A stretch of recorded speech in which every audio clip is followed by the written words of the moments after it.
So the topic is there a crisis in youth mental health today? So that's the first question we're going to ask everyone. Pat, what do you think? Is there a crisis? Well, there definitely has been, but I think we are starting to get to grips with it, and hopefully we'll be able to talk about how we're actually going about that. But yeah, it's definitely been it's the major issue that faces young people. Our system has been incredibly badly structured and engineered, and not welcoming at all for young people. But I think we're forcing the doors open. We're trying to change that. So yeah, I think there is a crisis, but we are trying to address it, and governments around Australia are starting to get the message from the public. Jane, is there a crisis? I think the crisis is in service provision. So I think when we work with people like Matt and our Youth Brains Trust, who are sitting down here, and the Inspire guys and Headspace have high energy, young people have a real passion and a drive to change the mental health system. So I think the crisis is in the system and the service delivery, not in youth mental health as such. Ian, what do you think? Well, I think it is the area in Australian health of the biggest gap between community need and what we do about that particular problem. So, it's a great country to live in for cancer care, for heart disease, for infection.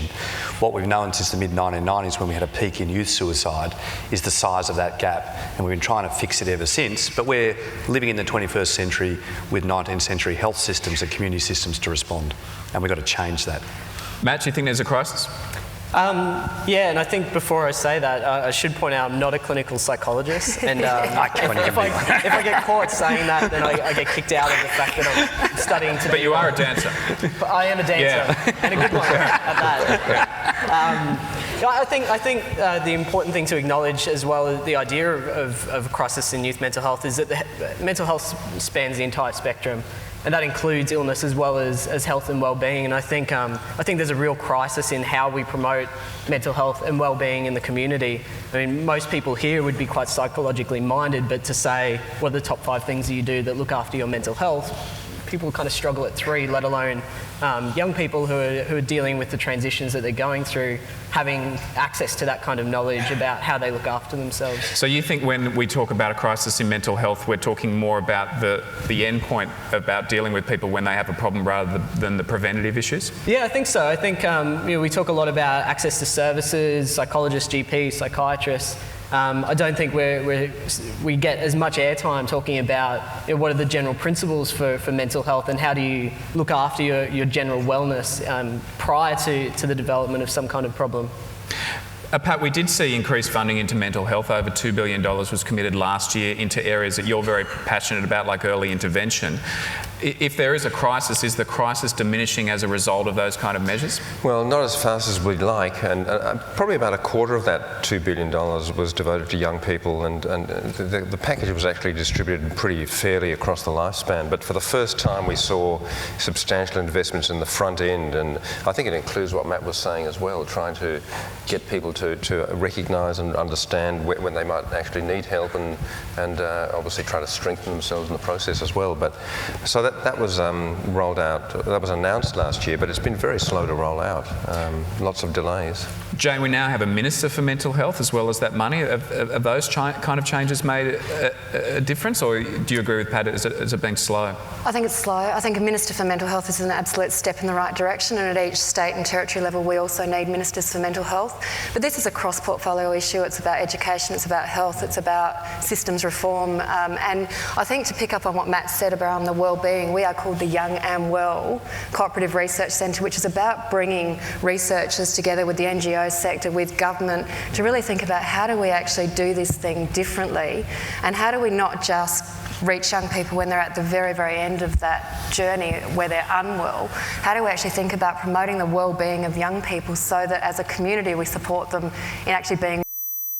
Now, Ian, you're an advocate for some of the changes that have come in. What else needs to be done? Lots. I mean, just my other comment about the gap, I don't think people really understand the size of the gap. So, from the work that's been done over a long period of time, for young men, only about 1 in 6 of those with an obvious need actually gets any care, and for young women, about 1 in 3. Now, they are going out and doing other important things. They're not ignoring the problem. They don't not know about the problem. They're in consultation with their friends, with schools, with others, with their parents, but everyone's unsure what to do. And I think, picking up Mac's point, they're often unsure what to do to stay well, to get well, what they can do themselves, and at what point you might need further information, clinical services. So the gap is extremely large and long neglected, because you see young people, in most people's mind, you see health. I mean, you know, some of us don't look so good compared with younger people. You think you're just an assumption they must be healthy and must know what to do to stay mentally healthy because they look physically healthy. And, you know, that's there's nothing further from the truth. Anyone who works in schools, works with young people, parents in this kind of situation, well aware of the fact lots of kids go through tough times, lots of kids go through periods when we're all challenged by various sets of issues. So the public discussion in Australia is great. We're a long way ahead of other places in the world. But what we do to support young people in schools, in our communities, lags a long way behind. It's never been a focus. We're very lucky out of Pat's work and a lot of other work, it is now a national focus. But our systems, our federal systems of government, the way that we do things are extremely conservative. The profession's the most conservative for the lot in terms of changing towards meeting that obvious need. Matt, Ian there mentioned that young males are less likely to seek treatment than young females. Why is that, and what can be done about that? Well, the idea of stigma is something that we've talked about a lot in the press and in the community, and I think young males cop the worst of that. You know, what is it like for you as a guy to explain you can't go to the game of footy with your mates because you get so anxious and you get so worked up that you just can't settle, you can't be calm? I mean, that's weird. You know, that's not a thing that people come out and say often. And so because we don't have that kind of language about how do you communicate unwellness or difficulties, young guys struggle to use the right words to get that across. And so it means that when they are experiencing difficulties, the option is either potential social isolation or access to a service that they're not even sure how to access the service, they're not sure what the service will do when they access it. Or is the service any good? Yeah, I mean, that's right. The question isn't, you know, why don't people go? Is it worth going to? I mean, we've seen with some of the Headspace services and some of the things we run that actually half the people who come are young men. So rather than saying, why don't they go? The question's really for us, why don't we create things that are worth going to? Because people are going to the internet, people do go to friends, they do go to others. So it's not a lack of awareness. It's like who can help? What would help? And that's a real problem, isn't it? Because sometimes people need to shop around to find the right kind of help, but if they hit a roadblock early on, they may never seek help again. Well, if you have a really bad experience, you're not going back. Or if you're afraid of what might happen, you're definitely not going there in the first place. And you've raised a really important issue, which is actually options. You know, what suits me may not suit you. What suits a young man may not suit a young woman in the same similar sort of situation. So in other areas of healthcare and in social sort of services, often there is some degree of choice. In our area, there's hardly anything, let alone the adaptability. One of the really important things about the internet-based services and the Young and Well CRC, people will use the internet. But is the stuff that's there going to actually help? They're going to use other sorts of, you know, peer and social services. They would use things other than traditional health services. You know, and that's where it really matters that there's choice and it's relevant. And then from our point of view, it's effective. Like, it actually helps. So Jane, a lot of people mean well. Comment on that? Well, I think we've set up, and we've had this conversation, we've had it with Lifeline and Kids Helpline and Reach Out and Beyond Blue and Headspace. We've set up services that are right for young women. We haven't yet nailed it around what a service should look like for a young man. And certainly a lot of the young guys that we work with, that we talk to, that are a part of our youth advisories, they're saying the service system needs to change. But the only way you can change that service system is to actually engage with and have young people providing voice around what a service system needs to look like.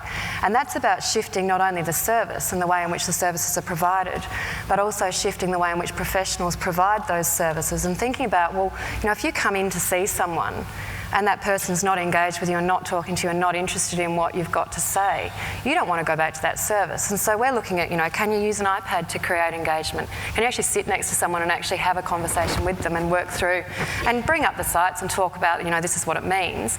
And that's about engagement. That's not actually about treatment as such. That's the next step in it, if we get the engagement right. So how do you change that? Because sometimes you feel like males are programmed not to seek help, like they don't go to the doctor, they don't... We're not so good at that stuff. Yeah, no. or they refuse to consult, you know, maps. You know. They don't like you've got magnetic north in your head, that's all right. How do you do that, Jane? Well, clearly I am not a man. So maybe you have some insight as an outsider. Well, maybe I could jump in there, being a bloke. You know, I think we've got to get away from. I think Matt alluded to this at the beginning. We've got to get away from this weakness paradigm, you know, which is a big problem for blokes actually. And you know, there's been some work done in military situations which gets right around that and links it more with strength training and a whole lot of language like that. Because men understand teamwork, don't they? Yeah, that's kind of sporting culture. Teamwork, and also that you don't take the young man out of the group of mates. You know, you use the group of mates to actually be part of the solution. And I think that's one of the ideas. Headspace, as Ian said, is actually addressing this in a much better way. And I want to pick up on what Jane and Ian have both said about branding. I mean, in mental health these days, compared to 10 years ago, we've got some very positive brands in the mental health space now. And the problem is making sure that those brands live up to the positive sense of belonging that you have, like with Apple and all these other sort of positive brands that people want to be part of. The problem in mental health is that often the reality falls short of what the brand's promising, and we've got to make sure that stops, because as you all said, if you seek help and it's a bad experience, that's a killer. And the Australian Defence Forces, actually, people may not know, have some of the best programs. I mean, in a very blunt way, they can't afford to lose people. So they tried on, and I think people underrate some Australian values that matter, like mateship. So they used not the American way of doing it. They talk about mateship as being critical, and you take care of your mates, and that's as much preventing suicide as preventing them being shot. You know, and it's actually, you want them to be part of the team, and you need them to function as part of the team. We did some work with Jane and I at Beyond Blue with some of the Australian basketball teams. And I heard one of the most important things I've ever heard is that when a guy was struggling, who was supposed to shoot 3 points, they didn't exclude him and not give him the ball. They actually gave him the ball until he got his confidence back, because they actually needed him to succeed, for the whole team to succeed. They couldn't have the bloke who shoots 3 points lose his confidence. So they had the reverse approach to most social situations. In most of our social situations, we abandon people in trouble. We just hope they'll sort it out. We withdraw and they withdraw further. So we've got some really good examples, I think, in Australian sport and the Australian Defence Forces, which are local and they're significant, but we haven't picked them up in the wider society in which we live. That actually ideas of being connected and support are there in an Australian sense. Even when we had the Olympics here, we had this volunteer thing, which people were really surprised about. But we tend not to promote that. We tend to think, oh, what's the government going to do? You know, what's going to be funded? It's somebody else's responsibility. Matt, do you see that technique being something you can expand from the military to young male peer groups? Yeah, I'm actually doing a placement at the moment working with young veterans. So guys have just come back from Iraq. Most of them are in their early 20s, and it's been really incredible for me as a young person and as a clinician to see these guys who go to war come back and struggle with the idea of their own mental health. And indeed that idea of mateship and camaraderie has been really strong, and getting those other guys involved has been a really good support. And what it does is it normalises it. And that's what technology has allowed us to do, is sharing people's stories. You go, oh, that sounds like me. You know, that's similar to me, or, you know, my dad was like that, or my friends said that to me as well. And so you end up with a situation where people have a shared kind of language for how to communicate about their experience. And it doesn't become isolating, it becomes just something, you know, just like if you'd broken your leg and your mates had to help you around, you know, get around school or something like that. Okay, I want to bring up another big theme, and that is, are young people in more need now than ever? Ian, what do you think of that? Yes. If you take the long-term view, and I think this is where the statistics are a bit hard to look at. If you're a baby boomer, things just get better and better. So the people of my age, or at the end of a particular generation, whose life expectancy, the quality of their life has just got better and better, and their mental health has got better and better as a consequence of better wealth, better healthcare. If you look at the statistics we have about young people would appear to be struggling in the Western world, struggling more now than ever. And changes, I think, in social structures, in being more disconnected, in not as easily being part of a local footy club, part of your local community, part of a local church, whatever, just aren't there as much for young people. So I think there have been important social changes. And so young people, despite the wealth we have, are probably in some senses more isolated, and certainly when they get into trouble, more isolated than they were. And I think we are paying a price for that. Jane, do you agree with that? I find it a really tough question, because I work directly with young people, and the young people we work with, they are committed, they are passionate, they are driving a new way of doing things. And so when you see them Gez, one of our youth participation officers, is holding a forum on Wednesday night on Facebook in a closed session, and they are connecting in ways that we don't traditionally think about as being ways of connecting, and they are building community and they are supporting each other in ways that we, as an older generation, would probably not recognise as being about social connectedness, meaningful participation, value, diversity, all of those things. So I think stats do show that young people aren't doing as well as they were, or that, you know, as a Western society we're not supporting them in the way we could or should. But I also have this sense that if we get it right and if we think about how we can build those communities in different ways, but in ways that support young people, then they are going to be a part of that solution, not a part of that problem. Pat, do you think young people now are doing it tougher than ever, and if so, what's driving that? Well, I can see both sides of the coin, as you've just heard, that the data actually does confirm what Ian said, that it's a paradox. The physical health has got better for young people than ever before in human history. So there's no tuberculosis, there's none of those sort of major threats to their physical health. Their mental health is clearly worse. On the other hand, when you work with young people, like Jane said, you see the tremendous resilience that they have, and all they need really is the right sort of scaffolding and the right sort of help, and then that might be quite sophisticated technical help at certain points, because 50% of young people will have a period of mental ill health at some point between puberty and maybe 25, 30. So it's very common. Some people try to say because it's so common it doesn't exist, you know, it's just part of life. That's nonsense. People need help when they shouldn't be shut out from getting the right sort of help. But if they get that sort of help, it's not like it's a gloom and doom scenario. As Jane says, there's tremendous vitality and energy and resilience in almost every young person.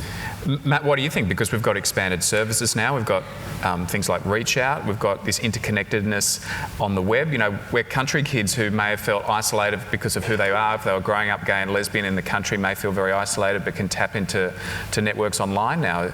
I mean, in some ways it would seem on the surface like there's opportunities that didn't exist 10, 20 years ago.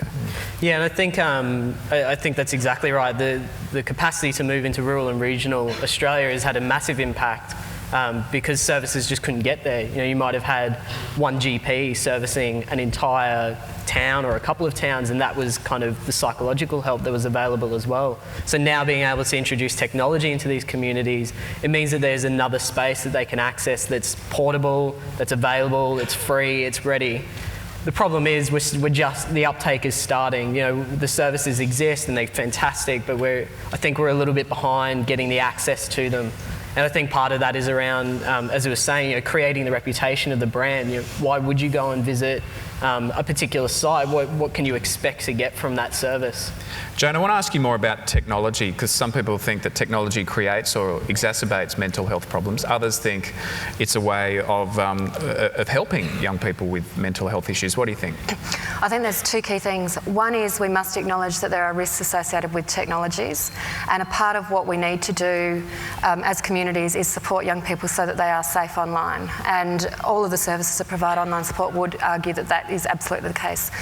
The flip of that is the potential positive impact that technologies can have, and I think Matt's absolutely hit the nail on the head when he talks about the 24/7 accessibility, the capacity to take services into communities where we just can't get professionals, the capacity to build not just services but to actually create communities of support. So that's not about having a psychologist available on Skype, that's actually about creating supportive communities around well-being.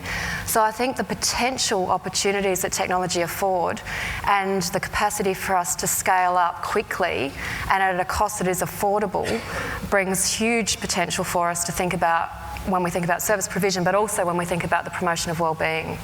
What about the idea of addiction, though? There are people concerned that young people are addicted to social media, that they are not getting out physically doing as much as they used to, and that they're, you know, engrossed online. Is that a problem for mental health? It's a problem for a small proportion of young people, and in fact the evidence shows the opposite, and it's Pew Internet American Life Project, which has done some work in the area for the last 10 years. They show that young people who are connected online are more likely to be connected in their offline environments. Now, there will always be a small group of at-risk people who are at risk for a whole host of reasons. They might be addicted to, drug, alcohol. They're the ones that we need to look out for and support. But the majority of the population of young people who are using technologies are using them in ways that are about them connecting and having great relationships. Pat, do you have concerns about the digital world for young people? Not really. I don't think there's anything to add to what Jane said. She's the expert. What about you, Ian? We got some. The big issue, I think, is the one Jane alluded to. Nearly all the evidence is that people who are connected online are much more connected in the world.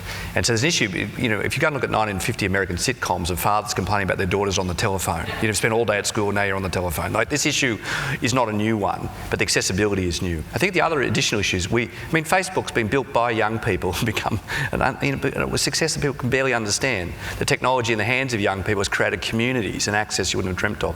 I think there is a different thing, though, which is we're struggling a little bit with the social behaviour as well, not just the addiction thing, but how to behave in the same way that is respectful of each other in these broader communities. So the debate we often get into is, and people of my age ask young people, how real are those relationships? By which they mean not just are they real people at the other end, what's the nature of mutual respect, what's the degree of understanding that flows? And I think Inspire and Reach Out's the best example, where they've never just had an online environment. They use the online environment to promote the offline environment, and that people connect at all levels. And I think that's got to be the goal, that we don't get into there's your online world versus your offline world. It's the quality of the relationships across both sets of settings. Your point about behaviour online, I wouldn't say that's just a young person's issue. I've seen some appalling behaviour from older adults in terms of social media. Yes, and very badly behaved old people online. But Ian, you're an expert in the area of the brain, and we know that the frontal lobes of the brain are not fully developed till about the age of 25, and there's a lot of, in some instances, never at all. Not pointing fingers at anyone. There's a boy delay thing, yes. That's the main thing. The whole Kennedy family, I think, is without frontal lobes. But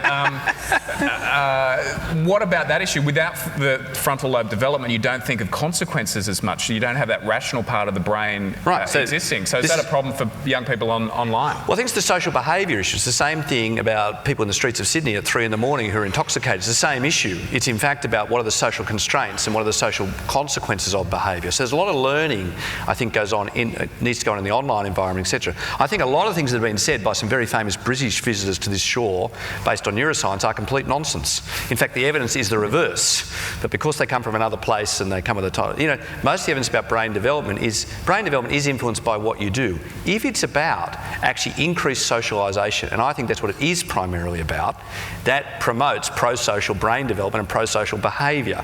If it's isolatory and difficult and odd, then that tends to be associated with evidence of preceding abnormal brain development, which may then be exacerbated by that. But that's exactly the same for alcohol and drug use, for other antisocial behaviours, same kind of thing. There are at-risk kids. If you provide a certain kind of environment, it may get worse. So I think there are fears about technology, a sort of technology phobia, which is almost hysterical about the new technologies, which is not consistent with the science. Matt, you want to jump in there? Yeah, I actually want to pick up on something Ian said about the relationships and the types of relationships that young people develop. And I would really challenge the assumption that that offline relationships are the only relationships that, they're the gold standard. Even my use of technology, I've got a couple of hundred friends online, and a lot of those, there's like 60 youth ambassadors, and I don't see those guys more than once or twice a year. But it's fantastic for me to see what they do. I love it, and I feel connected to them when I can see, they've done a presentation. I'll go, oh, fantastic, how did it go? And we actually share a little moment there it would otherwise be impossible for us to share offline because of the limitations of location. I don't think it's all that different to years ago sharing a pen pal. It's just a more modern version of how we communicate, and I think the idea that you can have meaningful relationships online is one that I think we need to keep in mind as well. But Matt, I guess the concern is that with a pen pal you might write to them once every 2 weeks, but the concern is that there is an addictive nature to this, that you're on it all the time, and that you're not doing the kind of physical things that is actually good for your mental health as well. Yeah, and I think, again, it goes back to that point of how do we look after our mental health and well-being. Well, maybe it's just a slight adjusting of habits and behaviours. Maybe it's about learning to take, 10 minutes out every hour when you're being on the computer, or leaving your phone face down when you're having dinner. Little things like that can have a pretty big. I mean, we have these conversations all the time because that is fundamentally, there's a question around, is technology good or is it bad? And like anything, too much of anything is bad. Yeah. Just a story. I was in a lift a couple of weeks ago, and there were about 6 people in the lift, and no one spoke or looked at each other. They were all looking at their iPhones. I mean, and that was bad. I felt that was a bad thing. You know? So I think that there is a downside to it. But Pat, people don't normally talk in lifts. So at least they're talking to somebody. Well, I like talking in lifts. But I think there are other unintended consequences. So we have a real interest in sleep-wake cycles, for example, right?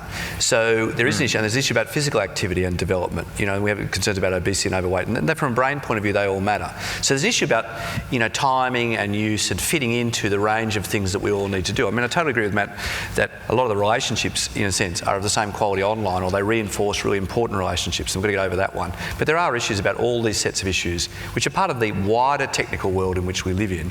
You know, we are physical things as well that need to exercise, that need to be out.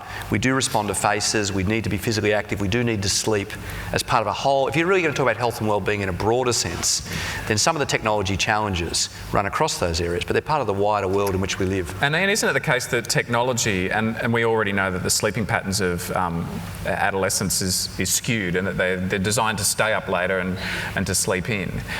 The technology, isn't it the light that is emitted from the technology actually helps them stay up later, and that exacerbates the problem? Right, so some of the things that are being investigated scientifically are exactly those things. So they may not be the things you think as the most obvious kind of things. There might be the unintended consequences. So yes, you are meant to sleep in the dark and in the cold and whatever else. You're not meant to sleep with your iPhone, no. There are more interesting things to sleep with than iPhones, trust me. Really, at this stage of my life, I'm really confident about that. You know, and mostly they don't emit light, I don't think. Or if they do, that'd be really interesting too. But you know, but you know, I think there's things like that where, you know, go in an ordinary kind of civil sense, we'd sort of realise those things. And what's really interesting to me is parents say, "Oh no, I couldn't possibly say that. I couldn't possibly say, you know, there are issues about maybe not using your phone at night or not." Then again, as Pat was alluding to, you'd have to get parents to do the same thing. Yeah, and I think that's the absolute case. The most powerful thing I've seen is where young people have had conversations with their parents about how and what they should do with technology use. And, you know, saying, well, as a family, let's turn it off at 10 o'clock. But Dad's there on his phone. So I think there are ways in which you can empower young people to be the decision makers and the educators. I mean, I think the example of the online-offline world, when you talk to young people, they're like, well, we don't differentiate between online and offline. I think give power back to young people around, let's set these rules and let's set some parameters around how we use technologies, and let's do it as a family, or let's do it in a school, or let's do it, you know, with our mates. That, you know, it's not normal to be on your iPhone at 3 o'clock in the morning. Pat, in your paper that you wrote before this conference, you said we shouldn't accept mental health issues in young people as a normal part of adolescence. Why were you so keen to get that message across? Oh, because there's pushback. You know, people are probably aware of this. That as we finally started to get some proper help out there to young people, some people are trying to resist that. Particularly the status quo, the vested interest in the mental health sector. We're seeing this being alluded to visiting British. Well, we've got a visiting American here who's basically trying to push the same agenda. So, and it's a regressive agenda. It's saying you can only provide help when people are in really dire straits, and that's a double standard, because in physical health care we've got the opposite idea. We say if you've got chest pain, seek help quickly because it could be serious. And so it's stigma operating in this way, and that's what I'm trying to say. It's a common problem. In terms of life stages, it's the most risky period for mental health across the whole lifespan, and we haven't taken it seriously. So how do you work out when a young person needs an intervention, or whether they're just going through a normal part of the struggle of adolescence? Yeah, well that's a question that people ask all the time, and in a way we've got to create a space which is headspace, or it's online spaces where that can get worked out. You know, it's not something you can actually have a list of operational criteria in a diagnostic manual like our visiting American friend would like to have. I mean, that's not the way to do it. You create a space where people can have a listening ear, somewhere they can trust, they can share their issues, they can decide whether it's a problem or not, and they have access to kind of soft injury type help if they need it and if they choose to access it. Jane, what are your thoughts on this one? Because there's an argument that, you know, you need to build resilience in teenage years, and if you intervene too much, then maybe you don't let a young person adapt to the struggles of life. I think there's a question around what we mean by intervening. So my view is right service at the right time. I think it's dumb to let young people struggle and grapple and to cope alone. And I think what we need to do is think about how we support them in their well-being, but how we also make sure that when they are struggling, they do get the right type of help. And that's across the board. You know, it doesn't matter who you talk. Well, when you talk to young people who have experienced a mental illness, the services are letting them down. They're not well understood within what it means to be supported in a school environment. They're not well understood in terms of what it means to be supported in a university. There's a real find it and fix it mentality, and that's not the way in which we should be thinking about it. We should be thinking about it holistically. What do our support services look like, from wellbeing right through to support around mental illness, because it is an illness. It's also a false dichotomy to think that if you offer help, you're somehow inhibiting people's resilience. I mean, they're actually mutually synergistic in my experience. So you can teach somebody how to cope with certain issues by getting the right help at the right time? Yeah, well, also, if you just provide enough, or I call it scaffolding, then they can do most of it themselves, actually, and you see the tremendous resilience, like I was saying before. But if you don't provide that help at the right time, then it can go very pear-shaped. And I think the dichotomy is absolutely false. In the rest of our health world, we talk about sort of health literacy. You know, say to the average parent, like, what do you do when your kid's got a headache, right? They'll say, well, it's the sort of headache that lasts 3 days and hasn't gone away, I'll see the doctor. If the sort of headache they wake up this morning is blowing their head off, they can't lift their head off the pillow, you ring an ambulance, you know. There's no... And then in learning how to manage those things and interacting with the health system, I have lots of teenagers, including teenage daughters, you know, issues around contraception or their own health, they're issues they've got to learn to manage by information and seeking out options for themselves. It's actually building competency in that part of their world, like everything else. All of us face mental health challenges at different parts of our lives. And so there's a competency. The resilience comes through competency. The resilience doesn't come through, I'm resilient if I cope on my own and do the absolute wrong thing. We don't say if you're lying and you wake up this morning with a headache that's blowing your head off, well, in order to be resilient, I've got to lie here until my head actually does blow off. You go, that's dumb. We would say that's dumb, as distinct from, it's a more mild thing or something else. I'll do something, I'll take some strategies myself for 24 hours. If it persists, I'll go see a doctor or whatever. Or what do I need to know? So in a lot of other areas, we have a lot of common sense. Health literacy, how to use the system, when you rely on yourself, when you take self-care strategies, or in certain circumstances, you actually move into the health system. That's what we don't have any confidence about in the mental health world. If you go out and look out in Australia, what's changed? In the last 15 years, people say, yeah, mental health's really important. Still don't really know what to do if I get into trouble or someone I care about gets into trouble. Don't really know that difference. And also, behind the scenes, am I not coping if I get care? I'd say it's the opposite. There's a lot of people sitting on their own trying to work it out who are not coping. Matt? I think, to go back to Jane's point about the level of care that we provide, I think we severely underestimate the importance of someone just saying, that sounds really tough. That sounds awful. I can really understand how bad that must have been for you. And even that, that is in itself a level of intervention. You're providing empathy and a capacity to be heard and to be understood. And that can be something that friends can provide, and that can be something that parents can provide. I think there's a tendency to think that intervention is get in and fix the problem. And we know with mental health that's just not the case. It takes time and it takes developing up those strategies in that capacity. But that has to come from the individual. And that's what traditional services can do, and that's what people in the community can do to help the young person find those answers in themselves and to find their own level for where they need to be. Okay, we've almost run out of time, but some quick points from the panel about what needs to happen next. What do we need to do to improve young people's mental health? Pat? Well, I think we've just got to keep doing all the things that we've started to do in Australia. And on a positive note, I think Australia, someone might have already said this, it is the place in the world where these things actually are being innovated and actually happening. You look around the rest of the world and it's much more serious, actually. So, you know, Australia should be very confident and positive about what's happening here, but the public need to kind of keep the pressure up, because governments, inertia is the big threat to anything happening in Australia, and governments will not actually progress this unless the public are expecting it to happen. Jane? I am going to steal the words of Bronte O'Brien, who is one of our Youth Brains Trust members and whom Ian knows. And I think it's about innovation and collaboration. And she talked about young people sitting alongside seasoned Old people, professors, sitting alongside our community and our corporates and our governments. And I actually think that's the solution. It's not, this is a health system problem and let's fix it. It's, this is a community. And this is a way in which we need to move forward when we think about how we keep people well and how we support those who have a mental illness. Ian, what next? Well, it's the community engagement, and there's been really good community engagement since the mid-1990s when youth suicide was at its peak. So we're a long way ahead in Australia, but we often fall behind because then we go, oh, the government will sort it out, somebody else will sort it out, they'll get organised. And we lose many opportunities. So I think the real issue is for the community to keep up the pressure. That the major intervention is at the community level by supporting each other and supporting teenagers, using Pat's word, through a variety of scaffolding mechanisms, technology, face-to-face, families, till we've got something that really is sustainable we can be proud of in the 21st century. Matt, you get the last word.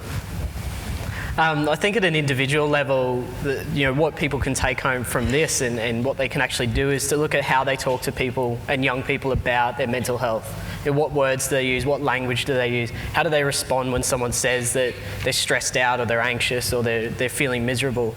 And to look at, how can you normalise that experience a little bit more and to show empathy and to show care. But also, as everyone has said, looking at the way that we structure services, focusing on the capacity of technology to boost services that already exist, and the way that we can help direct people towards those more traditional services which might be better placed for long-term care. All right, well, unfortunately we've run out of time, but thanks very much to our panellists, Pat McGorry, Jane Burns, Ian Hickey and Matt O'Connor. Thank you.